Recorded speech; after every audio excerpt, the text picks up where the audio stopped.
Bonjour à tous et bienvenue dans ce nouvel épisode du Covipod. Je suis Julie, diplômée d'infectiologie et rédactrice santé à Futura. Si vous voulez soutenir ce podcast, n'hésitez pas à vous abonner, à laisser une note et un commentaire sur vos plateformes d'écoute préférées.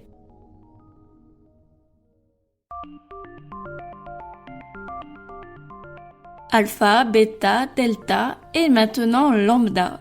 Le coronavirus a encore muté pour former une nouvelle population virale prête à conquérir le monde. L'histoire du variant lambda est terriblement prévisible. Il a été identifié pour la première fois au Pérou en août 2020.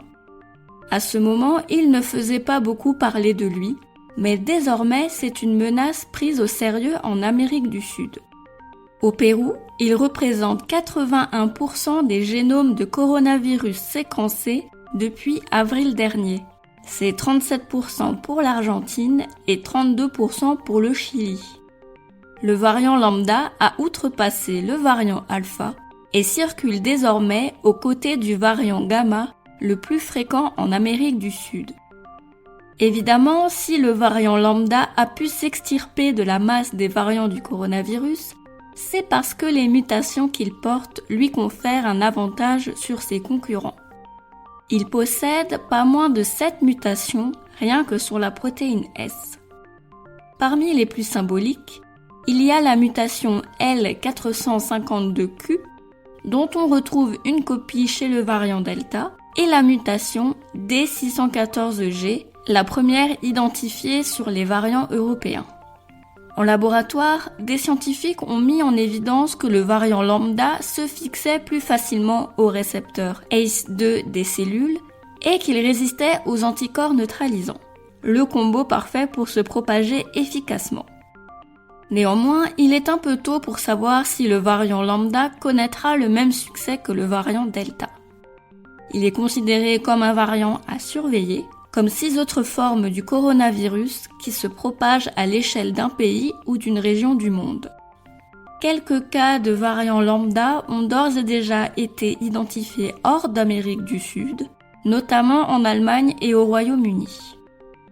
Avec ce nouveau variant, on a l'impression que le virus est passé à la vitesse supérieure et qu'il mute de plus en plus. Si on détecte plus de variants depuis l'année 2021, c'est tout simplement parce qu'aux 4 coins du monde, les autorités sanitaires ont multiplié les efforts de séquençage.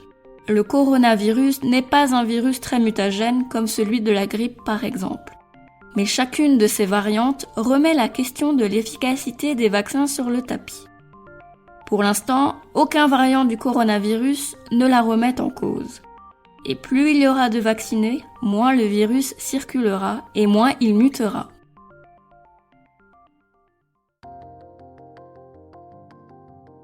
Ailleurs dans l'actualité autour du coronavirus, les médecins traitants qui en font la demande pourront disposer d'une liste de leurs patients non vaccinés. La CNIL s'est prononcée en faveur de cette mesure, à condition que les listes soient détruites dès la fin de la campagne de sensibilisation.